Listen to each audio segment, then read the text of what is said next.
Assalamualaikum warahmatullahi wabarakatuh. Halo teman-teman YouTube, jumpa lagi di channel saya. Di video kali ini saya akan memberikan tips atau trik untuk memodifikasi pompa hisap atau pompa biasa menjadi pompa dorong atau pompa booster. Ya, jadi ada dua macam pompa.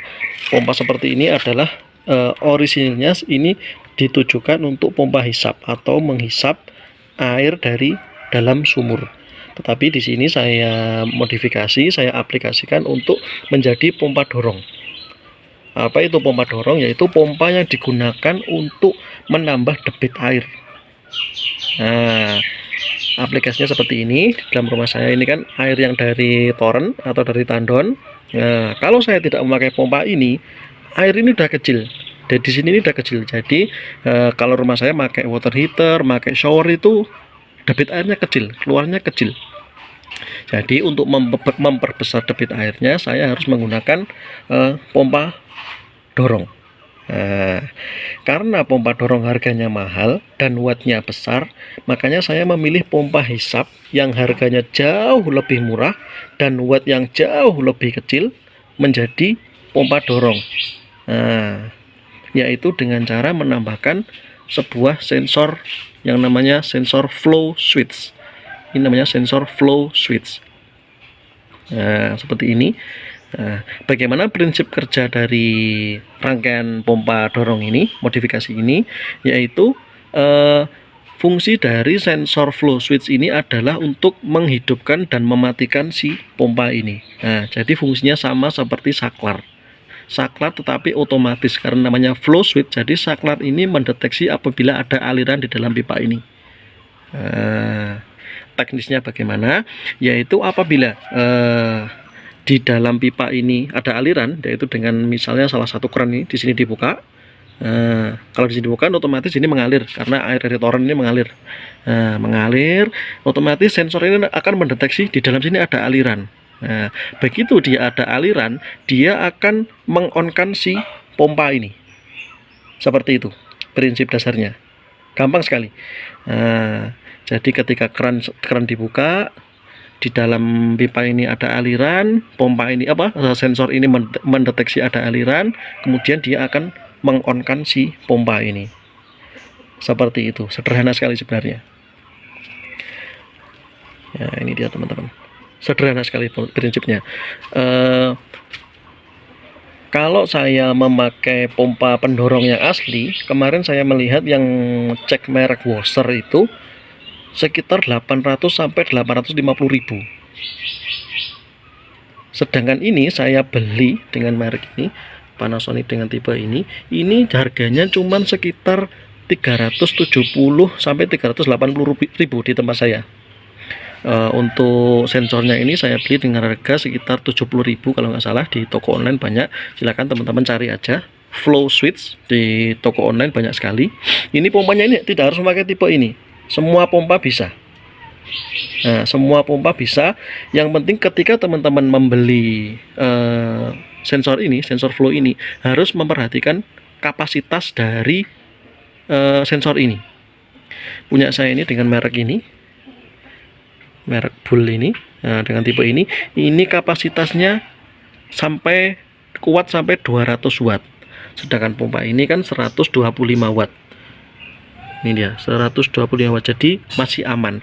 Jangan sampai teman-teman ketika membeli sensor ini, misalnya sensor ini macam-macam kapasitasnya ini, misalnya cuman bisa 200 watt, sedangkan pompanya pakai yang lebih dari 200 watt. Nah, itu sangat berbahaya sekali karena ini akan rusak, akan leleh, nanti ini tidak akan kuat.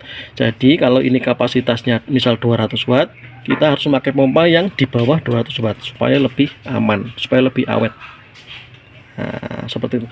Karena kalau pompa ini, pompa booster itu kerjanya kan hidup mati, hidup mati, hidup mati. Karena kan kita nyalakan keran, matikan keran, nyalakan ya. Jadi ini vital sekali ini si sensor ini, karena dia yang menyuruh si pompa ini untuk bekerja atau untuk on off-nya dari sini nih. Untuk bagaimana cara penyambungannya, mudah sekali. Penyambungannya ini sama seperti saklar pada umumnya. Jadi warna ini kabel inputnya ini fasa sama netral, warna merah fasa, birunya netral. Nah, netralnya saya langsungkan, tidak masuk ke sini, netralnya langsung masuk ke pompa. Nih, netral kabel yang warna biru. Ini, kabel biru besar ini ya, bukan yang kecil. Ini, saya tunjukkan ini. Masuk ke kabel warna biru, ini netral. Untuk fasanya atau plusnya, ini kabel warna merah ini, plusnya ini masuk ke sensor dulu. Jadi sensornya ada 2 kabel. Nah, ini yang warna merah masuk ke sensor, masuk ke warna coklat ini masuk ke sensor. Keluarannya dari sensor yaitu kabel yang berwarna biru. Nah, ini keluaran sensor, ini keluaran dari sensor flow switch ini. Baru ini masuk ke pompa, masuk kabel pompa. Ini belum saya rapikan, nanti saya rapikan. Ini karena baru saja saya memasangnya dan sudah saya coba, ternyata berhasil. Jadi ini keuntungannya memakai pompa biasa atau pompa hisap yang dipakai untuk pompa dorong ini adalah, pertama, harganya yang jauh lebih murah. Tadi saya sebutkan tadi, kalau pompa dorong yang aslinya sekitar 800 sampai 850.000, kalau ini cukup nggak sampai 400.000, plus ini 70.000. Nah, sudah bisa. Sama, fungsinya sama seperti pompa dorong. Fungsinya sama, prinsip kerjanya sama. Nah, yang kedua, wattnya ini jauh lebih kecil, cuman 125 watt. Nah, kelihatan sini ya, 120 watt. Sedangkan pompa booster kemarin saya lihat itu sampai 210 watt kalau nggak salah. Jadi konsumsi listriknya ini jauh lebih kecil, jauh lebih hemat. Seperti itu teman-teman. Cuman ya kita harus memodifikasi seperti ini. Kalau memakai pompa booster yang asli, jadi bisa langsung input, langsung masuk ke pompa, langsung output, langsung kita kasih tegangan, sudah selesai. Kalau ini kan kita harus nambah ini lagi, nambah elbow, nambah reducer seperti ini. Tapi ini nggak sampai 10.000 kok ini. Kita beli beli ini reducer ini nggak sampai 10.000 ini. Sudah cukup dengan fungsi yang sama. Jadi untuk secara cost ini jauh lebih murah. Untuk konsumsi listriknya juga jauh lebih kecil. Nah, itu dia keuntungannya. Kenapa saya memilih pompa hisap, saya modifikasi menjadi pompa dorong. Ini inputnya ini dari toren. Kalau ini inputnya ini dari sumur nggak bisa ya, karena ini pompa dorong ya. Ini harus sudah ada aliran. Artinya ini dari toren atau dari tandon sudah ada aliran. Nah, baru kalau keran itu dibuka, di dalam ini ada aliran, sensornya deteksi ada aliran, dia bilang on, ini menyala. Seperti itu teman-teman. Untuk detailnya nanti saya bikin di video lain, atau kalau teman-teman punya kesulitan cara penyambungannya sensor ke ini bagaimana, nanti silahkan komen di bawah. Oke, insya Allah nanti akan saya jawab. Seperti itu. Cukup sekian informasi dari saya, semoga bermanfaat. Kalau suka video ini, silahkan di like dan di subscribe channel saya supaya channel ini berkembang lebih besar lagi. Oke, sekian teman-teman.